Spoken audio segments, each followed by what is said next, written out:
28 پێنجی 2016 لە زانکۆی ئیشک لە سلێمانی ڕۆژێکی زۆر گرنگە. هەمووان ئامادە بن.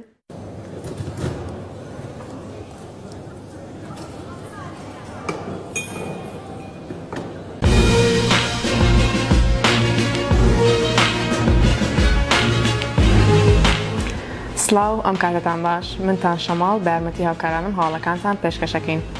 بە خۆشحاڵیەوە توانیمان مافی پەخشی ڕاستەوخۆی ڕووداوەکەی ڕۆژی 28 پێنج 2016 لە زانکۆ ئیشق لە سلێمانی وەربگرین.